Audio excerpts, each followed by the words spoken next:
প্রিয় দর্শকবৃন্দ, আমার সামনে কম্পিউটার স্ক্রিনও যে ছেলেটার ফটো দেখতে পাড্ডা, এই ছেলেটা গত কালকে 2টা তাকিয়া নিখোঁজ আরি গেছে, তুকাইয়া ফাইরা না। তো তার বাবা আমার ক্যামেরার সামনে উপস্থিত রয়েছেন। কম্পিউটার স্ক্রিনও ছেলে, এই ছেলেটার ফটো প্রিন্ট করার লাগিয়া আমার দোকানও আইসইন, নিলামবাজার থানায় জানানির লাগিয়া। বর্তমান সময় সোশ্যাল মিডিয়া ফাস্ট।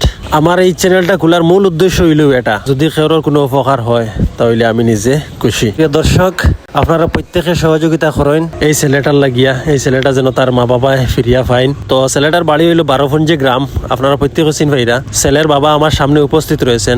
যদি আপনারা কেউ কোনো এই ছেলেটা দেখিয়ে থাকেন তাহলে স্ক্রিনে দেওয়ার নম্বর থাকবো ছেলের বাবার, বা আমার সাথে যোগাযোগ করতে পারেন। তো এখন সরাসরি আমি ছেলের বাবার কাছ থেকে জানতে চাই মোর ছেলে কোন সময় আরিছে বা কিলাকিতা। আপনারা আমার সাথে থাকেন। গতকালকে মঙ্গলবার আছে, 2টা থেকে 2:30টার ভিতরে বাড়ির থেকে বার হইয়া গেছে। কেউ কোনো একটা মানুষের দেখতে করে কইছে না। বহুত খুঁজাইছি, রাতে 12টা পর্যন্ত খুঁজাইছি। আর আজকেও সকাল 5টা থেকে তখন পর্যন্ত খুঁজানি, কোনো খবর পাইয়ার না।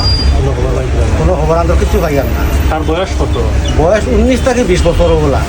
ও বুটও নয়া উঠাই উঠাই। এখন বর্তমানে কিতা করে?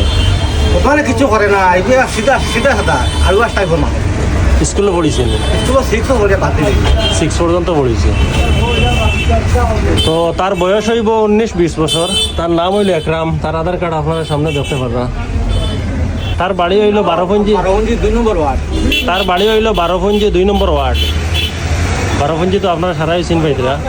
তার বাবাও আছেন। তো যদি আপনারা চকুত পড়িয়া থাকে এই ছেলেটার আপনারা দেখিয়া থাকেন তাহলে আপনারা স্ক্রিনে দেওয়া নম্বরে যোগাযোগ করবা।